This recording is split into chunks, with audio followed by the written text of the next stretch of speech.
BJP अध्यक्ष राजनाथ सिंह का दंगा प्रभावित मुजफ्फरनगर का दौरा रद्द हो गया है। राजनाथ ने मुजफ्फरनगर के डीएम के आग्रह के बाद दौरा रद्द कर दिया है। लेकिन इस बीच दौरा रद्द करने के बाद राजनाथ सिंह का बयान आया है। राजनाथ सिंह ने कहा है कि 24 तारीख को बीजेपी का एक प्रतिनिधिमंडल प्रधानमंत्री से मुलाकात करेगा और साथ ही माफ कीजिएगा राष्ट्रपति से प्रतिनिधिमंडल मुलाकात करने जाएगा। और इस बीच राजनाथ सिंह ने इस पूरे मामले को लेकर दंगा मामले को लेकर प्रशासन पर ठीकरा फोड़ दिया है। राजनाथ सिंह ने कहा है कि इस पूरे मामले पर जो दंगा हुआ उसको लेकर यूपी की सरकार और वहां का प्रशासन जिम्मेदार है। 24 सितंबर को राष्ट्रपति से इस मुद्दे पर बीजेपी का एक प्रतिनिधिमंडल मुलाकात करने जा रहा है। शासन अब उत्तर प्रदेश में इम्पोज किया जाना चाहिए। क्या कह रहे हैं राजनाथ सिंह, आइए आपको सुनवाते हैं। सवाल ये कि आपके पुराने सहयोगी नीतीश कुमार का कहना है कि ध्रुवीकरण के लिए इस तरह किया जाता है और बिहार में भी किया जा रहा था 8 साल बाद वापस सरकार के ऊपर प्रेशर भी। आज के कुछ दिनों पहले मुजफ्फरनगर में एक बहुत बड़ा हादसा हुआ था जिसमें कई लोगों की जानें गई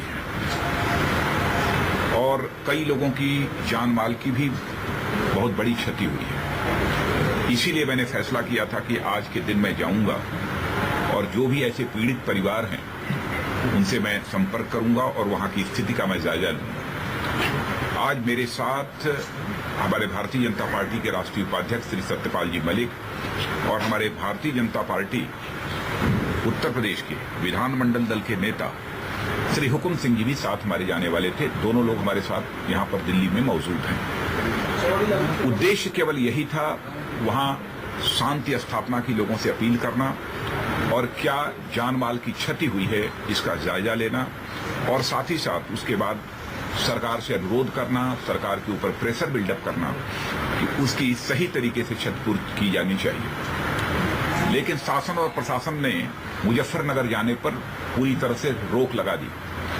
जिलाधिकारी ने भी लिखित रूप से हमारे पास एक संदेश भेजा है कि यह अनुमति देना इन परिस्थितियों में हमारे लिए संभव नहीं हो पा रहा। इसे मैं दुर्भाग्यपूर्ण मानता हूं। मैं सपा की सरकार से ये पूछना चाहता हूं, क्या हम लोगों का राजनीतिक इतिहास यही है? क्या कभी अपने राजनीतिक जीवन में हम लोगों ने संघर्ष को अथवा हिंसा को अथवा किसी दंगे को बढ़ावा देने की कोशिश की है? जब भी किया है तो शांति स्थापित करने की बराबर हम लोगों ने कोशिश की है। सचमुच यदि इतिहास देखा जाए, दंगों का इतिहास किसी राजनीतिक पार्टी का है तो समाजवादी पार्टी का है।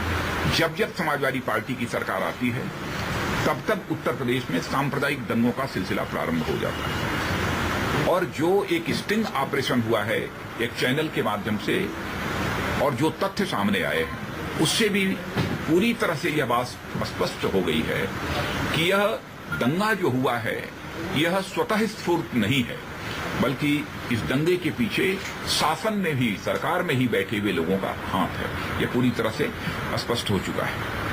हालात पूरे इमरजेंसी जैसे मुजफ्फरनगर में पैदा हो गए हैं। आज भी बड़ी संख्या में लोग अपने गांवों को छोड़कर भाग रहे हैं और हजारों की संख्या में अनाम ऐसे लोगों के खिलाफ एफआईआर दर्ज है और उनकी गिरफ्तारी का सिलसिला यह जारी है। मैं यह मांग करना चाहता हूं तत्काल यह गिरफ्तारी जो निर्दोष लोगों की जा रही है वो बंद की जानी चाहिए और हमारे जिन भी विधायकों की गिरफ्तारी के लिए वारंट जारी किया गया है। कल तो हमारे सुरेश राणा एक विधायक की गिरफ्तारी की गई, उसके अतिरिक्त भी हमारे 2-3 और विधायक हैं।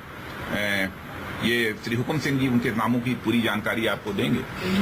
ये संगीत सोम का नाम है, भारतेंदु का नाम है।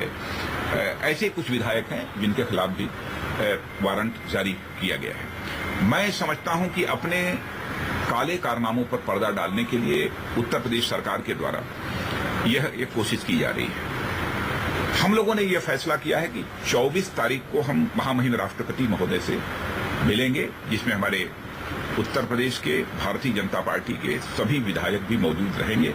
हमने महामहिम राष्ट्रपति महोदय से मिलने का समय मांगा है ताकि जो वस्तु स्थिति है उसकी जानकारी हम महामहिम राष्ट्रपति महोदय को दे सकें और वहां की पूरी स्थिति का जायजा लेने के लिए श्री हुकुम सिंह जी जो हमारे भारतीय जनता पार्टी विधानमंडल दल के नेता हैं, उनके नेतृत्व में मैंने एक कमेटी का गठन किया है कि कितनी जान माल की क्षति हुई है, इस संबंध में वह एक रिपोर्ट तैयार करें और 24 तारीख को जब हम महामहिम राष्ट्रपति महोदय से मिल रहे हैं तो यह रिपोर्ट महामहिम राष्ट्रपति को हम प्रस्तुत कर सकें।